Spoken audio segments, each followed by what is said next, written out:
Today, we are going to have some story from Reddit. But before we start, don't forget to subscribe, like the video if you enjoyed it, and leave a comment down below. These simple clips mean a lot to the future of this channel. Songs have a way of tying themselves to memories. I swear I'll never hear "Long Cool Woman in a Black Dress" without thinking of that rocking chair. It was a Maloof, handcrafted by Sam Maloof before he passed away, and cost my father 20 grand over 20 years ago. It's not just any rocking chair, it's a stunning work of art in Claro walnut, expertly sculpted and incredibly comfortable. Despite my father's flaws, it was the only thing of value he left me, and I still appreciate it. So, I came home to my Brentwood mansion and heard music blasting. The song started with echoing guitar arpeggios leading into a powerful arrangement. It wasn't my usual taste, but it was impressive. I followed the music into the family room, tossing my jacket aside, eager to relax in my chair with a beer and maybe some time with Tara. She'd been cranky lately, and it had been nearly 2 weeks since we last had a moment together. I walked into the family room and stopped dead. Tara was in the Maloof rocking chair without clothes, and in the middle of the act with my bandmate Carl. Both were using my favorite chair and my ex-wife, and I wasn't sure which upset me more. My mind raced. Why is she with him? Holy cow, they're going at it to the beat of the song. Thank God it's not rap, or Carl might have hurt his back. Carl was using the chair's design to his advantage for leverage. Then I wondered if Sam Maloof ever imagined his chairs being used this way. If they broke that chair, I'd lose it. I stood there for about a minute and a half until Carl noticed me and tried to disentangle himself from Tara and the chair. I was frozen, unsure of what to do. Confronting them would just make things worse and draw unwanted media attention, not to mention risk my hands and the band's future. So I did nothing. I turned and walked away, heading toward the bedroom. As I buttoned a new shirt, I caught Tara's reflection in the mirror. "Where are you going?" Tara asked, avoiding eye contact. I tried to smile but failed, just staring at her.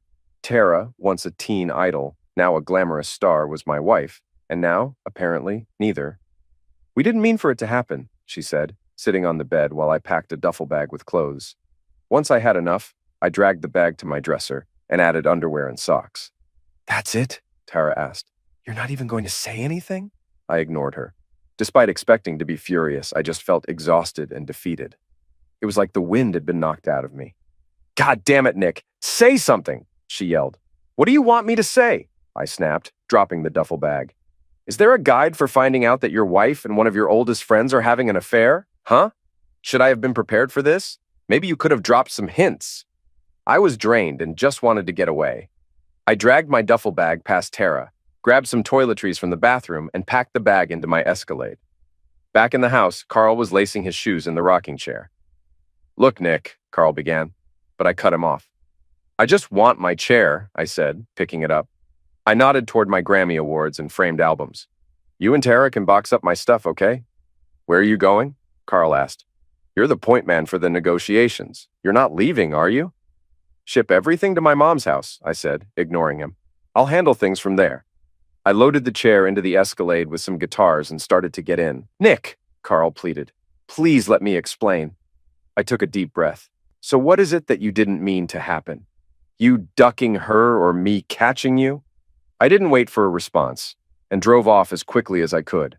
I was 3 hours and over 250 miles west of Los Angeles, wishing Brentwood would just sink into the ocean. The driver, whose voice was rough from smoking, asked where we were headed. I told him Grant City, even though I no longer lived there. He chuckled and questioned if I was just running away, which I didn't answer.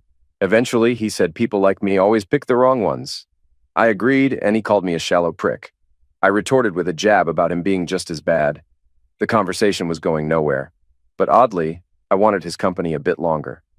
We rode in silence for 10 miles. He looked the same as always. Gray hair, thick beard, big chest, and arms straining his flannel shirt. I could almost reach out, but knew it wouldn't make a difference. I faintly smelled cigarette smoke mixed with Lagerfeld cologne. After a while, he suggested I should have confronted the guy. I questioned what that would have changed, since they both knew better but acted anyway. He shrugged, saying it might have made me feel better than running away. I pointed out that confronting him would only result in swollen hands, tabloid mess, and them still being together in my chair. He reminded me he bought the chair, but I said it was mine now since he was dead. He agreed, but still said he would have kicked him. As we merged from Interstate 15 to 70, my cell rang. It was almost 11, and after 8 hours on the road, I was tired. I answered to John, our lead guitarist, shouting over nightclub noise.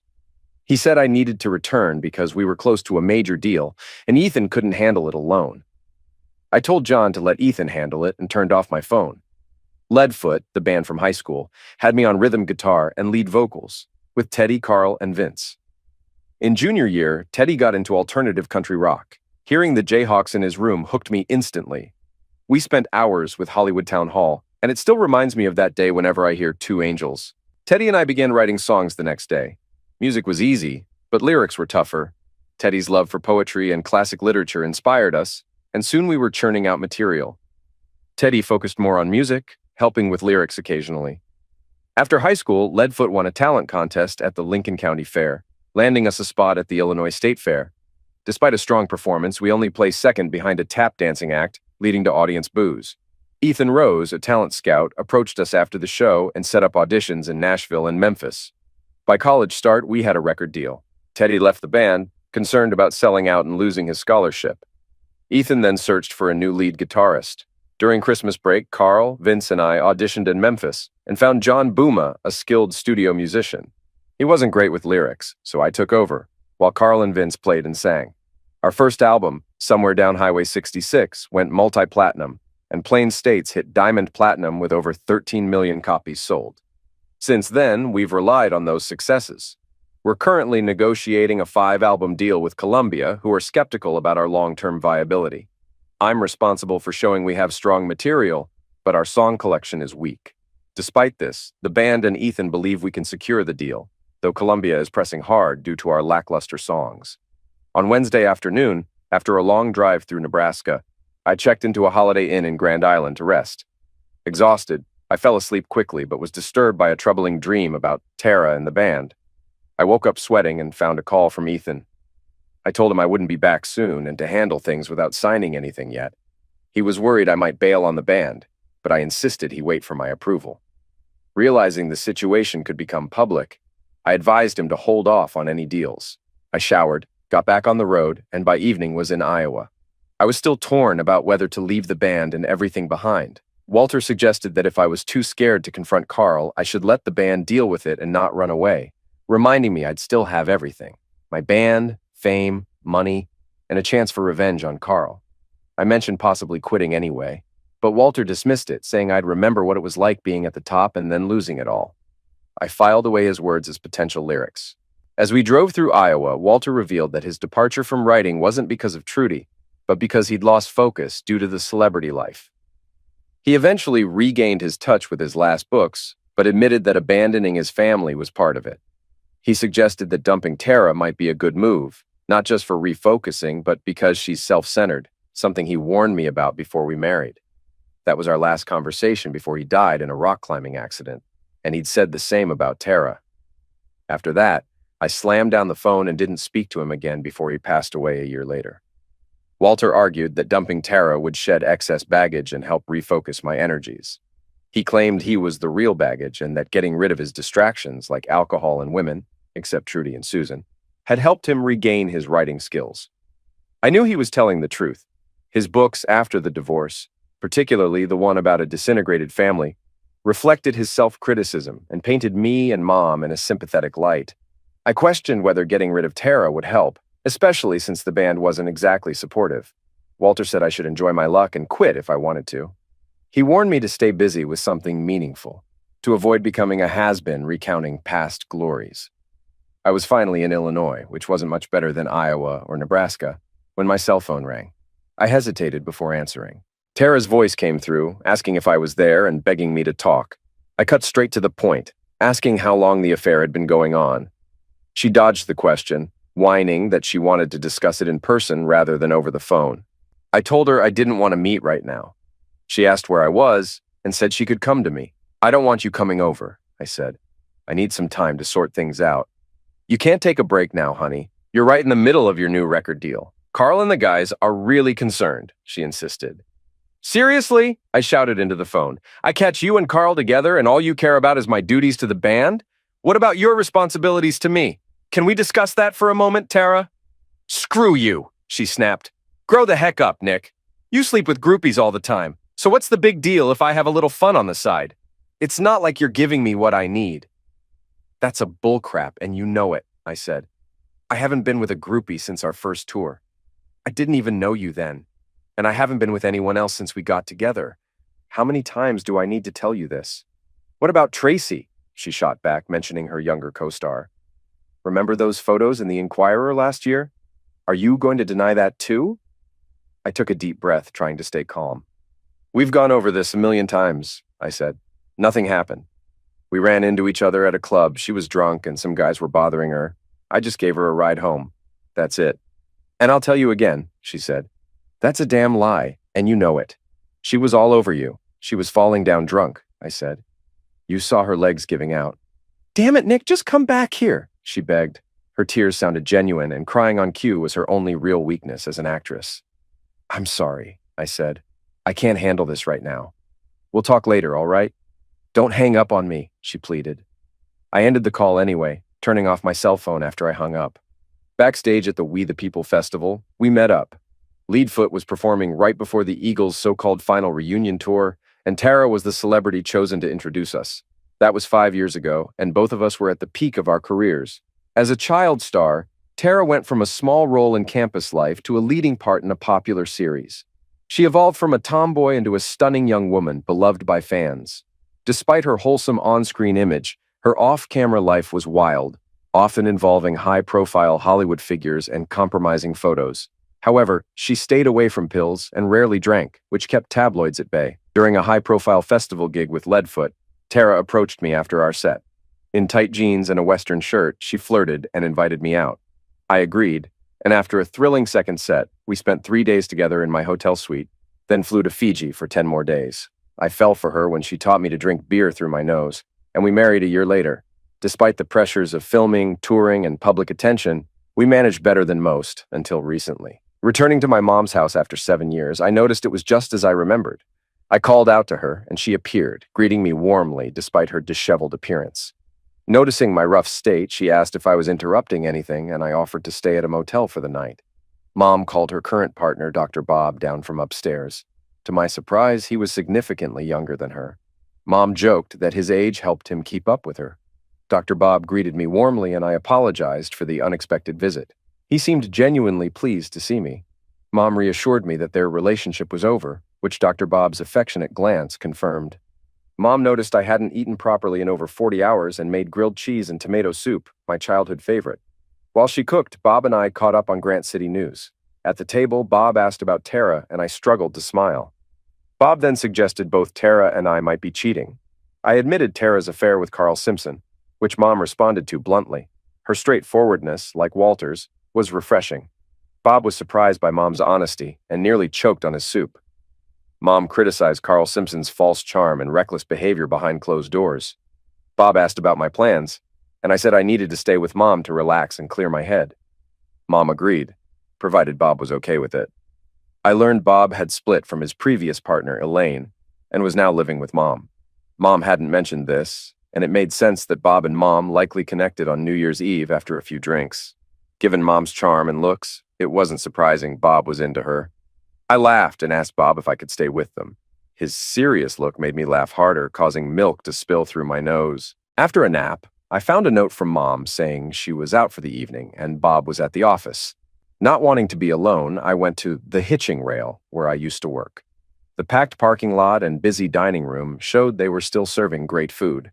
At the bar, Victoria, who was surprised to see me, gave me a big hug. She and her husband, Ron, owned the hitching rail for over 30 years and always treated their staff like family. Victoria mentioned it had been too long since we last met and led me to the kitchen to see Ron. Ron, busy and clean despite the kitchen mess, gave me a bear hug and commented on my appearance, laughing at my joke about California. He promised to fix me up with a proper meal. Victoria seated me at a small table and pointed out a redhead working at the waitress station. I recognized her as Amy Standish, who hadn't changed much in 10 years. The diner was filled with familiar faces, making it feel like home. "Hey, Amy," I said, surprised. Amy quickly took my drink order and then went off to attend to other tables. When she returned with a fresh beer, she swapped out the empty bottle and left again. Amy had been my high school crush.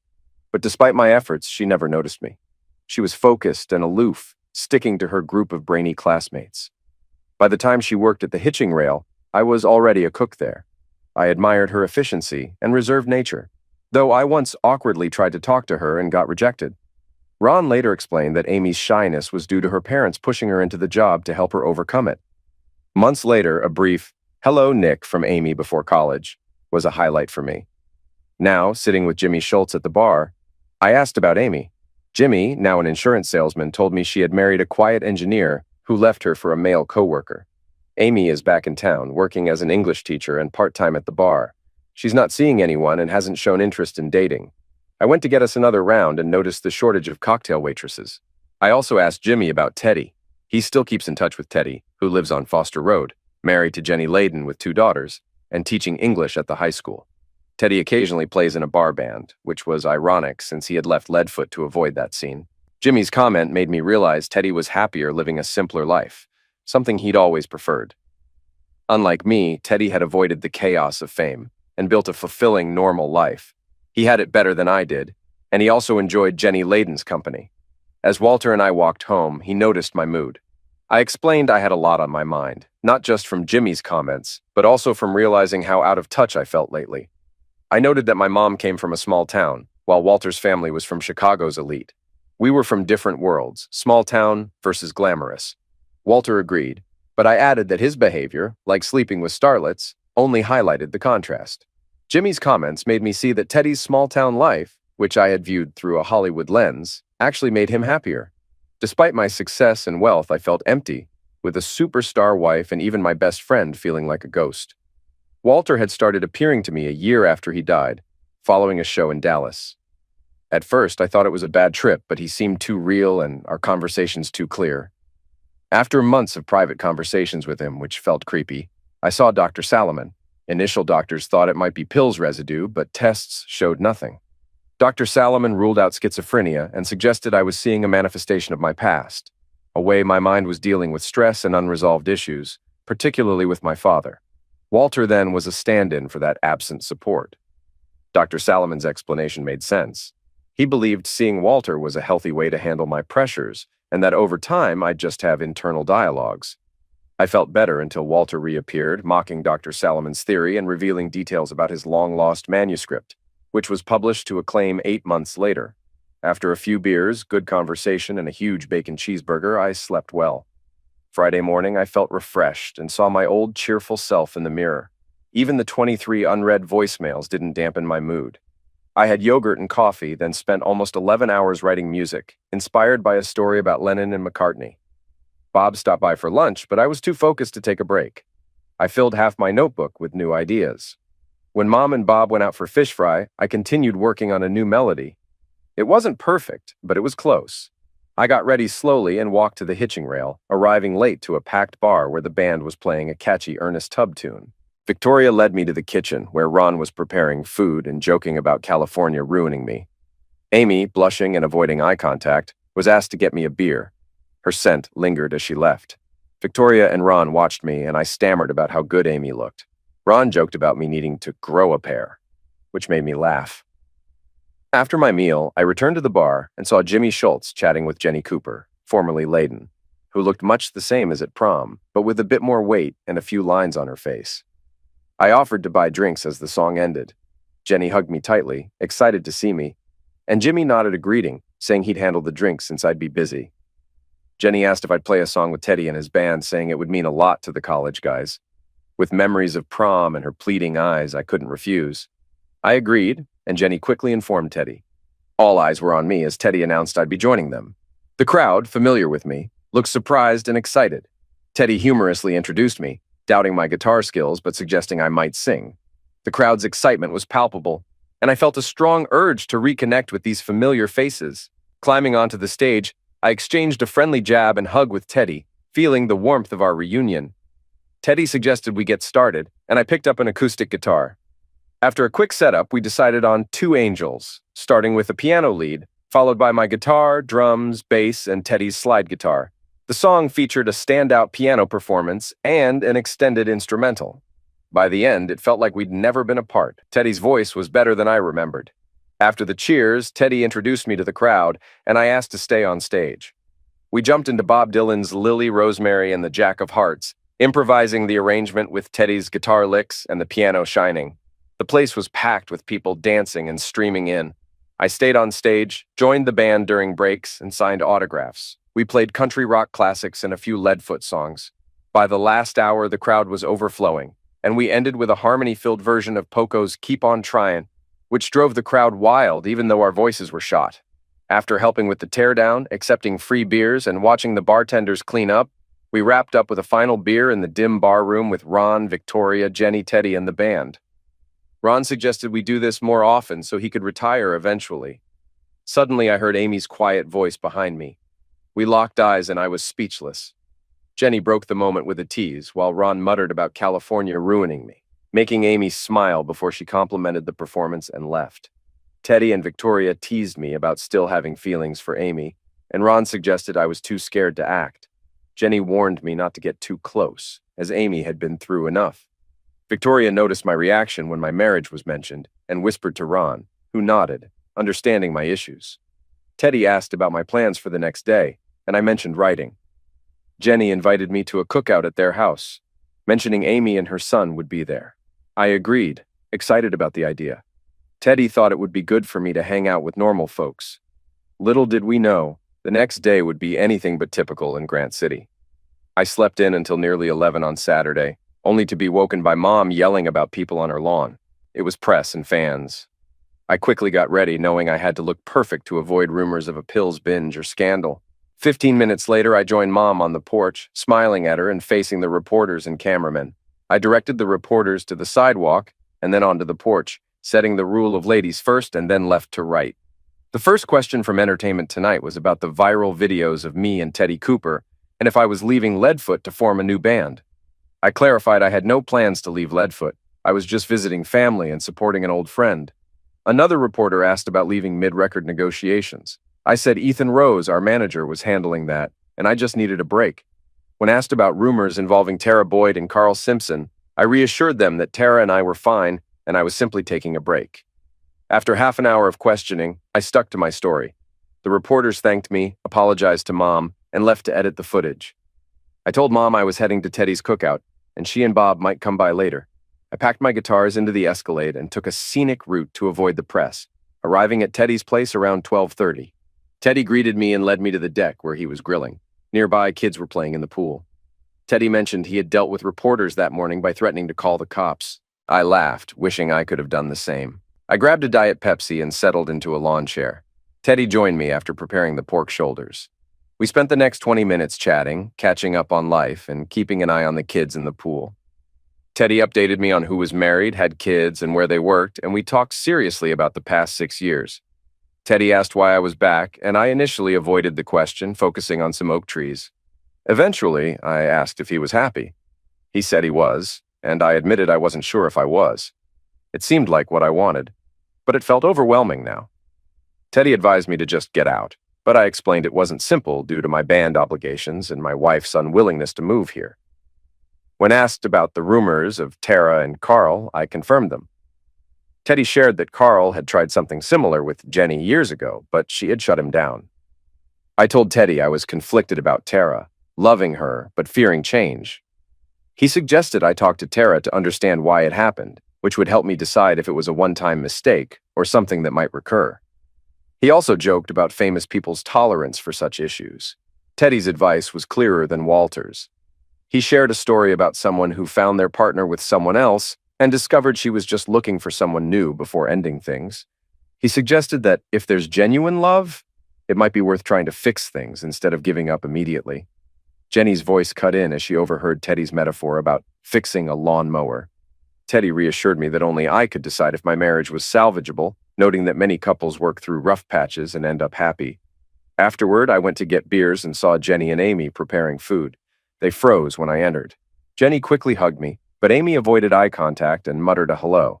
It seemed like they had overheard my conversation with Teddy, which worried me. Back on the deck, I handed out drinks and joined a debate with Will about Warren Zevon versus Ray Charles. We agreed that while Zevon was versatile, Charles excelled in jazz. As more guests arrived, we moved to the pole barn to play some music. Teddy asked me to perform Time to Start Again, one of our old hits about mending a broken relationship. I sat up on a stool and played the song, noticing Amy swaying to the music and watching me closely. When the song ended, the room was silent. Amy, now bright red, was clearly moved. Will suggested a break and everyone went for drinks, leaving Amy and me alone. Amy apologized for overhearing my talk with Teddy and said she understood what I was going through. I tried to smile but felt awkward. She asked about the song and I told her I hoped it would cheer her up. I then played If I Only Had a Brain from The Wizard of Oz. Amy laughed through her tears and even joined in at the end. I invited her to sit beside me and she did after a bit of hesitation. I asked about her little boy in the pool and her face lit up when she talked about Brighton. We chatted as I played, and I noticed she was more at ease. It was time to say what I'd been avoiding for years. I stopped playing and folded my arms over the guitar, wanting to say something I'd been holding back for a long time. Amy's face grew serious, and she admitted she'd had similar feelings since I'd asked her to homecoming. She explained she was scared and wished she had said yes back then. She'd wondered how things might have been different, especially after her divorce.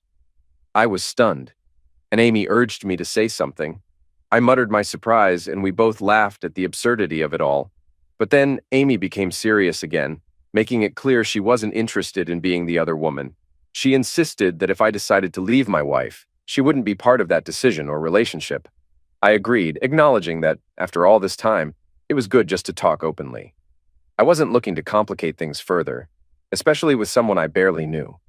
Our conversation was cut short by the sound of a helicopter landing nearby, signaling that new complications were on the way. Amy and I stood outside watching the helicopter land a few hundred feet away. Teddy's little girls ran up, excitedly calling the newcomer Uncle Ethan. I was surprised they knew him so well and felt a pang of guilt for not staying closer with Teddy. Ethan emerged from the helicopter, helping out Monty Evans, the Columbia exec handling our contract. I cursed under my breath. I'd hoped to avoid him on this trip. Amy noticed my reaction and asked if I knew Monty. I confirmed with a nod and walked over, joined by Teddy, who looked happy to see Ethan, but puzzled by my irritation. Ethan greeted us cheerfully, asking if they could join the party. Teddy welcomed them and introduced Monty, but I ignored their handshakes and glared. Ethan tried to smooth things over, mentioning the viral video from last night. Monty apologized, explaining that the situation with the video and the rumors about Tara and Carl had become urgent. He asked if we could get the rest of the band out here for a quick meeting. Teddy said they were at the house, and I tried to brush it off, but Monty insisted, stressing the seriousness of the situation. Ethan turned to me, clearly frustrated. He explained that Monty's bosses and all of LA had caught wind of the situation, and the news was about to explode everywhere. They were hesitant to continue talks with Leadfoot because Carl's drama made the deal too risky. I realized my career might be in serious trouble if we didn't address this soon. Even though I was considering quitting anyway, I didn't want to narrow my options too drastically. Monty broke into my thoughts, mentioning that the situation had worsened overnight but had shifted when the video started trending online. Teddy and I guided Ethan and Monty to the pole barn, where Teddy went to round up the rest of the band, Will, Rob, and Jimbo. I watched as they entered, each showing a mix of nerves and excitement. Will was tall and brooding, Rob was muscular with a crew cut, and Jimbo had a straightforward, down-to-earth demeanor. Teddy seemed oddly amused, and I had a sense of what was coming. Monty started talking about the attention from last night's performance, hinting at big news. Ethan nudged him to continue, and Monty revealed that Bob Dylan had called, praising our rendition of Lily, Rosemary, and the Jack of Hearts. Teddy seemed unfazed by the news, but I was clearly surprised, especially seeing Will and Jimbo so excited. Regardless of personal tastes, Bob Dylan's praise is a huge deal in the industry. When Dylan speaks, record executives pay attention, especially after his recent reinvention. Monty asked to see what we had, and Teddy agreed, though he was unsure. Monty wanted to see us perform without interruptions, so we played 4 more songs, a mix of upbeat tunes, a ballad, and a medium-tempo piece. Monty recorded everything on a camcorder, which, while not perfect, was better than a shaky YouTube upload. Afterward, Monty thanked us, skipped the food, and promised to call the next day before leaving in the helicopter. Ethan stuck around for the party, and I was surprised to see how well everyone knew him. My guilt for not staying in touch with Teddy grew when Mom revealed she had helped recruit Will, Rob, and Jimbo from Chadwick College. She just asked the music professors for recommendations and put them in touch with Teddy. An hour later, Teddy and I were in the kitchen shredding pork shoulders for sandwiches. He handed me some plastic bear claws and showed me how to use them. As we worked, Teddy mentioned he was seriously considering something but didn't go into details until Ethan came in. Ethan and Teddy exchanged glances, and Ethan joined us, ignoring my questions while grabbing another pair of bear claws. I realized Ethan knew his way around the kitchen, which was another surprise. As we shredded the pork in silence, I waited for Teddy to explain what was really going on. Ethan broke the silence, revealing that Leadfoot had been struggling since the second album. While our popularity had kept us selling millions and packing arenas, our songwriting had declined. He shared that he had flown in to see Teddy about a year after our Grammy win, noticing the drop in quality and hoping Teddy would still be writing. I was surprised to hear Teddy was still writing. Ethan admitted that Teddy's new stuff was only fit for album filler, not hits. Teddy had been trying to convince Ethan to get us back together, but it never happened. When I asked why they hadn't just reached out earlier, Ethan explained that they tried to approach me during a busy period for our last album, Cactus Rose. When I pressed further, Teddy admitted that he had received my latest batch of songs 5 months ago, after the American tour, and had reworked most of them. I was initially pleased, but my smile quickly faded as I waited for more details. Ethan revealed that the songs we'd been negotiating with were mine, and that Teddy hadn't been involved. He'd only seen my rewrites recently, and agreed they were better, but not quite right yet. The issue was that he learned about Carl and Tara shortly before getting the updated songs, which meant he knew about it for 2 months without telling me. I was furious and struggled to keep my hands from hitting the counter.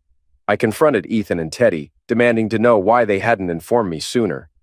Teddy retorted that I hadn't been in touch for 6 years and had ignored his wedding invitation, so he didn't see the point in updating me. Jenny's voice cut through our argument, reminding us we had guests outside who didn't need to hear our drama.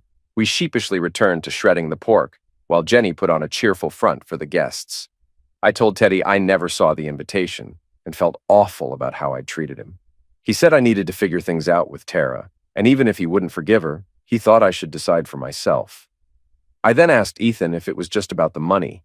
He assured me it wasn't, that he cared about me like a brother, and didn't want to see me lose everything without a backup plan.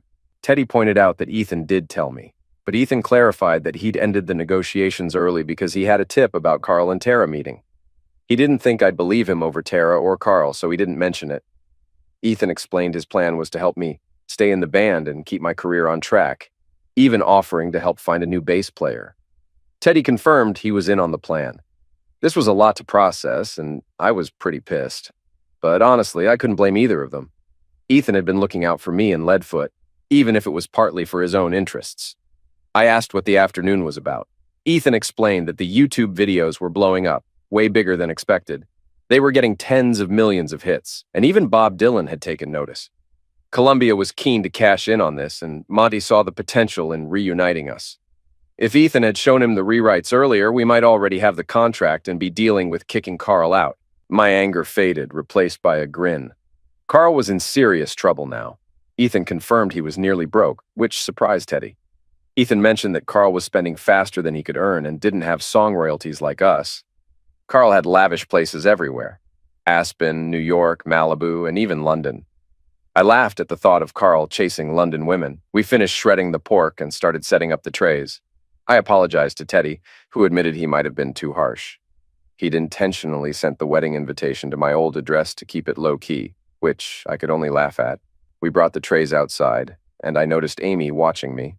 Teddy went over, kissed her forehead, and whispered something. She smiled at me, and I wished I'd been the one comforting her. With a beer in hand, I stood alone, thinking about how Tara's infidelity had likely been ongoing. I doubted I'd ever fully get over it, but I decided to hear her out. After 5 years together, I needed to understand the full extent of what happened. Amy's hand on my shoulder broke my thoughts. She asked about my mood, and I shared a saying from my father. Some days you're the pigeon, and some days you're the statue. Her laughter was bright and pure, and it made me feel good to see her so happy. But the next morning, Walter's grumbling woke me up. It was just after 9, and he told me Tara had been on morning shows bad-mouthing me. I thought I was dreaming until he literally threw the blankets off me. I scrambled to get ready as he warned that the press would be arriving soon. In the kitchen, Dr. Bob and Carol were already on edge. Carol asked if I'd heard the news, and when I confirmed it, she wanted to know if it was true. I assured her it wasn't. Bob patted my shoulder, confirming what he'd already told her. The phone rang and Carol handed it to me. Ethan was on the line, sounding unusually upbeat. He informed me that Tara's team had gone public, portraying her as the wronged party. I was frustrated and confused. Why did she have to handle it this way? It only made a bad situation worse. I asked how he planned to handle things, but he said he'd fill me in once I got to Teddy's place. He advised me to wait until the media showed up and then drive out to Teddy's house so they'd follow me and avoid bothering my mom. Teddy assured me his family was fine with it. Half an hour later, I arrived at Teddy's, closely followed by a line of news vans that stayed off his property. Inside, Teddy showed me the talk show where Tara was being interviewed. The host, with a faux sincere tone, asked Tara about trouble in our marriage. When Tara's smile faltered, the host pushed further, questioning her about rumors of her seeing Carl Simpson from the band. Tara spoke softly as the camera zoomed in on her pained expression. "Carl and I are just friends," she said. "He's helping me through a tough time." The interviewer was eager. "What's going on in your life right now?" Tara's tone turned resolute. "Nick has been having affairs," she revealed. "Carl told me, and though I was skeptical, my agent, who's also a close friend, confirmed it. Nick's infidelities are true." The interviewer pressed, "How many women?" "I'd rather not say," Tara replied. "I confronted Nick last Wednesday and he left. I haven't seen him since." Teddy, who had been watching, turned off the TV, looking frustrated despite his attempt at a smile. Ethan, on the other hand, was smiling. "Looks like things have changed," he said. I realized that the talk with Tara was off. She'd forced my hand, and I decided to play the cards she'd dealt me and get her out of my life. Ethan laid out our choices. We can let her get away with this, or we can bury her. I raised an eyebrow, waiting for him to elaborate. "I've documented everything from the start," Ethan said. "We have photos, videos, and affidavits. After our talk yesterday, I had people digging deeper in LA. We might have more details soon." I was shocked. "There's more?" "Yep," Ethan confirmed. "She's been with several co-stars. Many in the cast and crew know and are willing to share." I felt a chill. This was typical Hollywood, but I never thought my wife was part of it. The facade of America's sweetheart was shattered. "So what now?" Ethan asked. I looked at Teddy, who was nervously clenching his jaw. "Bury the witch!" Jenny shouted from the kitchen. I chuckled. "You agree?" I asked Teddy. He nodded. "Talking won't help. You have all the answers about your marriage. So let's discuss our options," I said to Ethan. "If we do nothing?" "Your career takes a hit," Ethan replied.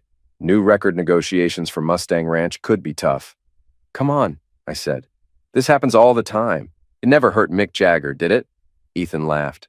"True, Mick Jagger's image was always the bad boy, but you've been the quiet, thoughtful poet, the good guy. If you don't address this, you risk destroying that image. Columbia will see it as a threat to millions. Your crossover appeal is huge.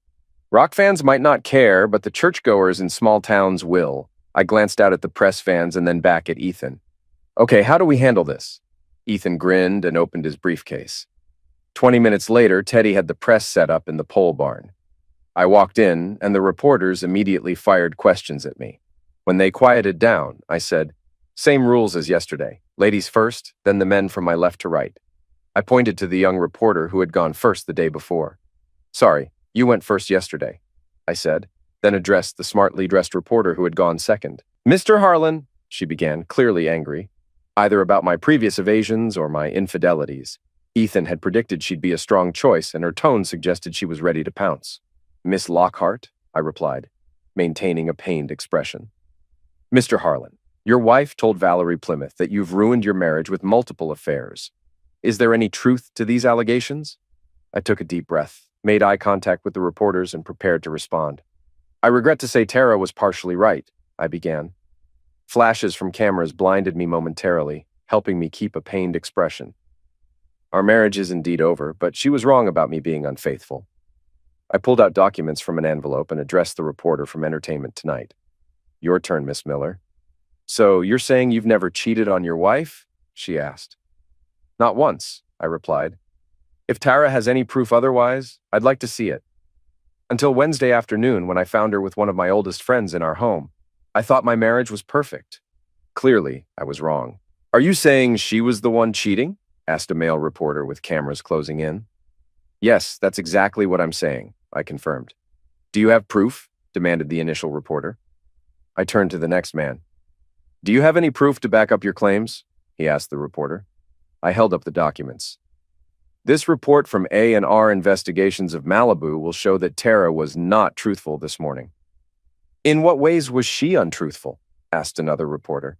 She's been having an intensely physical relationship with Carl Simpson for at least the past 2 months, I said, my voice trembling. I paused, savoring the moment as the scorned husband. This report has dates, times, photos, and more, I continued. And it appears this isn't the first time something like this happened in our marriage. Do you know of any others? Someone shouted. I don't want to go into further details, I said, putting the report back into the envelope. My manager will provide a redacted version soon. I loved my wife deeply and thought she loved me. I've been faithful from the start. It's a dreadful shock to find out Tara didn't feel the same. As questions flew, I raised my hands for silence. Ladies and gentlemen, I said, I need to handle this privately with my family and friends. Please respect that. I left the pole barn, leaving Ethan to manage the press. How'd it go? Teddy asked. I felt exhausted. The fun had worn off, and reality set in. My marriage was over. My wife had repeatedly betrayed me, and the world would now be following the scandal. Jenny hugged me, tears streaming down her face. You really deserved better, Nick, she said. I hugged her back, struggling to hold back my own tears.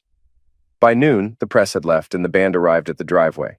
Jimbo asked if there was any news, and Ethan mentioned that Monty would be arriving in about an hour. Teddy said nothing was decided yet and suggested we wait to hear what Monty had to say. When Monty arrived, he offered a recording contract from Columbia. The terms weren't great up front, but included incentives for high sales. It was almost as good as what Leadfoot had been offered, which was surprising given Leadfoot's track record. Monty emphasized that my involvement was crucial. I asked if Leadfoot was done, and Monty confirmed it was due to Tara's public statement. He said even if we dropped Carl, they wouldn't re-sign Leadfoot amidst the current turmoil. Monty also pointed out that adding a new band member and dealing with songwriting would be a risk. Monty told Teddy that Columbia wanted all 5 members of the band, not just Nick and Teddy. They believed in the chemistry among all of us and saw potential in our unique sound, though it was a risk. Monty thought the payoff would come from the combined efforts of the full band. Teddy agreed but said he had a condition.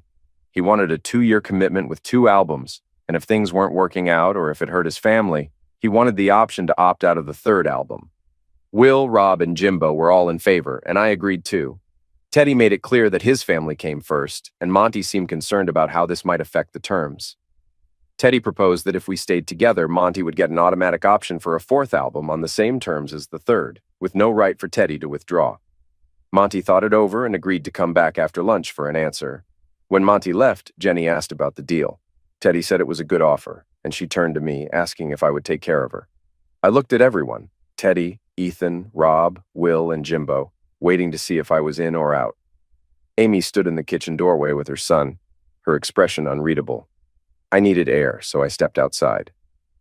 10 minutes later, Amy joined me, saying Teddy was eager to rejoin the band. He'd regretted leaving and had been pushing to get back in with the new songs. I told her it all felt overwhelming, and I needed time to process.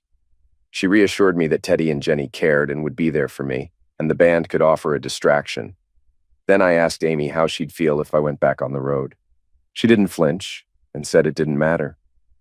As she took my hand and led me toward the trees, she made it clear that right now there was no us, only me and her.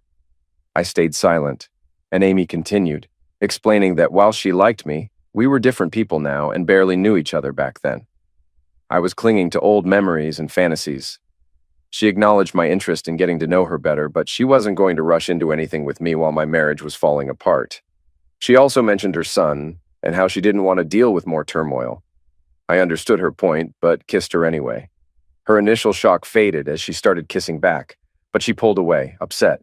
She scolded me, but I thanked her for giving me something hopeful to look forward to. She softened, hugged me tightly, and said this would be all she'd give me for a while. Back inside, everyone in the living room turned to watch as Amy and I walked in. She sat on the love seat and left space for me next to her. I sat down, glanced at her, and then at the others. I've made some decisions and have a few demands, I started. Rob and Jimbo exchanged high fives again, and Will pumped his fist, clearly excited. I hoped they were ready for what was coming. I told Teddy I wouldn't be running the band. Instead, they would make decisions and then run them by me for approval. I didn't want to be in charge or handle the decision-making anymore. Ethan and Teddy seemed puzzled. I explained that Leadfoot had been burdened with too much responsibility falling on me alone, and I needed to shift that weight. I wanted them to handle the decisions and keep me in the loop without involving me in every detail. Teddy asked if I wanted the power to veto everything. I clarified that I just wanted to approve major decisions and be informed of the direction we were taking. I didn't care about minor details like dinner plans or hiring choices. I emphasized that we needed consensus on major decisions to avoid division. I wanted to be updated on decisions without being directly involved in the process. Teddy and the guys agreed to the terms. I made it clear I couldn't handle decisions right now, so they'd need to make them and just keep me informed. Songwriting would be separate, and everyone would have their shot. Will and Rob were on board, and Teddy gave a hesitant nod, looking at Jenny. Monty came back with basic agreements for our attorneys, and Columbia was fine with Teddy's terms. My conditions stayed between Ethan and the band. In just 5 days, I'd left a major rock band and a high-profile marriage, and was now diving into a new band with a fresh lineup. Meanwhile, I couldn't stop wondering why Tara had betrayed me, and if I'd ever be able to start fresh with someone like Amy. The next day around noon, Teddy and I were finalizing 2 songs we'd been working on late into Sunday night. By Monday at 11, Will, Rob, and Jimbo joined us in the pole barn to work on the first song, When I Get Back. Will surprised us with a fresh arrangement, turning a slow ballad into a rockabilly track with dual lead vocals and a dynamic mix of instruments. It was a new direction, but it fit the new lineup perfectly. Teddy was the first to see her. I was focused on Jimbo and the rhythm guitar when Teddy's lead line ended in a screech. I turned to him only to see his eyes shift to the door. "Hey, Nick," Tara greeted me. She looked terrible. From what Ethan told me last night before he left and what Jenny said this morning, the media was having a heyday with her troubles.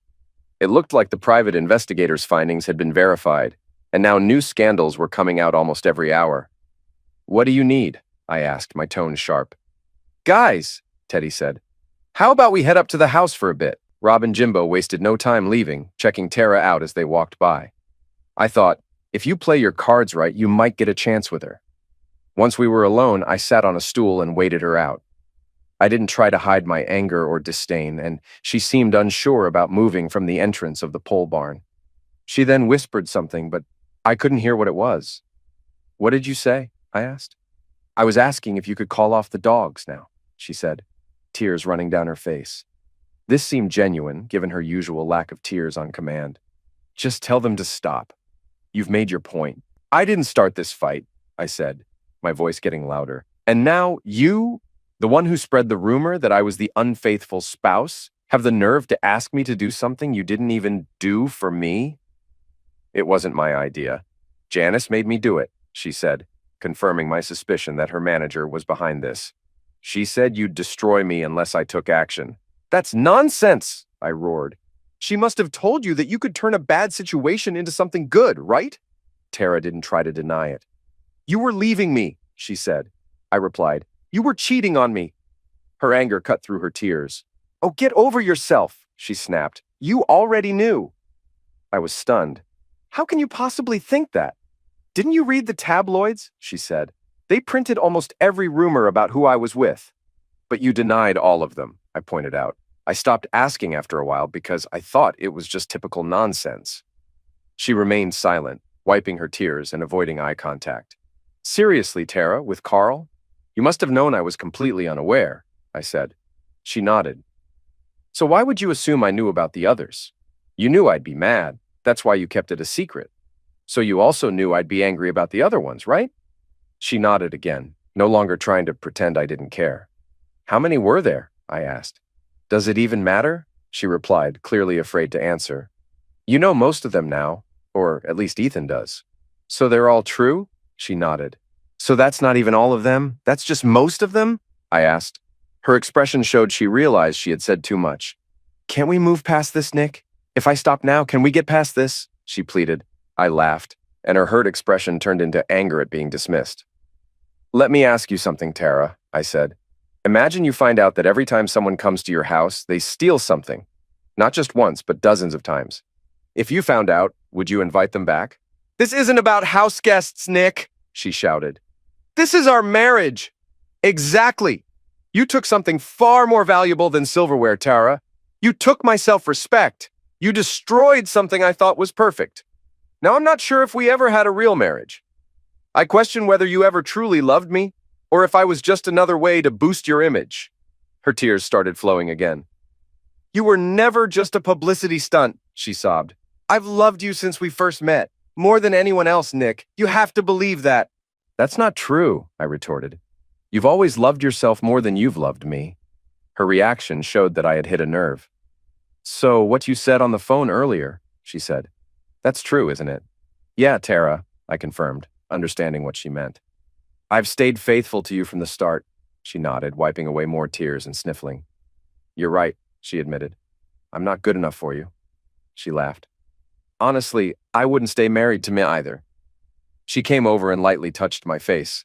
"Please, Nick, for old time's sake, can you have Ethan call off the dogs?" "And the divorce will go through according to the prenups?" I asked. "No lengthy legal battles? No more attacks in the media?" She smiled and nodded. "I swear." "And what about my things from the house?" I asked. "They're in my car," she answered, pointing towards the driveway. I thought it over, why not? I figured this would wrap things up quickly and with minimal fuss. No need to return to LA, and I could be done with her with just a few signatures. Most importantly, it seemed like her public image had already been sufficiently damaged, and Carl was now just a distant memory. So, yes, maybe I was being a bit lenient, but ending this quickly and moving on with my life seemed worth it. "All right," I said. "We file for divorce right away, citing irreconcilable differences. I want to see the proposed settlement papers by next Monday, and then it's all over. Can you manage that?" She hugged me. "I promise," she said. "If you handle this, I'll call off the dogs," I told her. She pulled away from the hug. "Do you think you can call them off now?" "The sooner I get the paperwork, the sooner Ethan will back off," I replied. She wasn't thrilled, but her expression suggested she was getting a better deal than she expected. "Thanks, Nick," she said softly. She leaned in and kissed me on the cheek. "And Nick?" I looked at her one last time as my wife. "Yes, Tara, I'm truly sorry," she said, her eyes filling with tears again. "I didn't mean to hurt you, and I still love you." "I'm sorry too," I replied, deciding to call off the dogs now and deal with any issues later if she didn't keep her promise. She kept her word, though. The next morning, a courier delivered the settlement documents, so that's the whirlwind of those 5 crazy days. Carl went bankrupt about 18 months ago, sold his fancy houses, and now lives in a smaller Malibu place. He's doing studio work and occasionally seen with a starlet. Vince, our drummer, left music behind after making some savvy investments. He's now living in Scotland, painting and golfing. He's shown interest in maybe joining us on an album for some dual percussion like the old Allman Brothers. John Booma, our former lead guitarist, is now our producer. He's doing well, working with Teddy and Will on great new tunes and producing other acts in Nashville and LA. He's glad to be off the road. Tara's career tanked after our divorce, and she was dropped from her show when ratings plummeted. Though her divorce was quick and the press was hushed, her reputation took a hit. She pops up in small roles now, but has lost her America's sweetheart status. Rob ended up with her, and he told me they spent the night talking about me, even during their more intimate moments. I just laughed when he shared that, despite his embarrassment. The Mustang Ranch in Nevada tried to sue us over their name, but we refused to back down. Meanwhile, Will kept bringing his basset hound, General Beauregard, to practice. We thought it'd make a great band name, though we weren't naming ourselves after the Confederate general. 5 months later, General Beauregard's debut album, Another Happy Face, was released to rave reviews. It sold 8 million copies, with 2 #1 rock singles and 3 top 10 country hits. Our follow-up album, Saturday Night Drive-In, released with our first major tour, went diamond, selling 11 million copies in just over a year. The tour sold out before it even started, and the reviews were even better than for the album. Teddy's managing everything well, bringing Jenny and the girls on tour in their own bus. I sometimes join them to work on songs, but with all the noise from the kids, it's hard to get much done. So, the kids? Teddy's daughters, plus Brighton and Walter. Walter, as you saw in People, was said to be born 10 months ago to Nick and Amy Harlan, the local success story. But that was all a publicity stunt by Ethan and the team. The real story is a bit more complicated. It took almost 8 months after that weekend for Amy to agree to a date, and even longer for her to accept my proposal. Amy has since been keeping me on my toes, and I'm hoping she keeps surprising me with new ways to keep things exciting. We live close to Teddy, Jenny, and their kids, maintaining a normal life in Grant City, where people know us well and aren't swayed by our fame. As for Walter, I'll save his story for another time, but he's forgiven me and sends his best.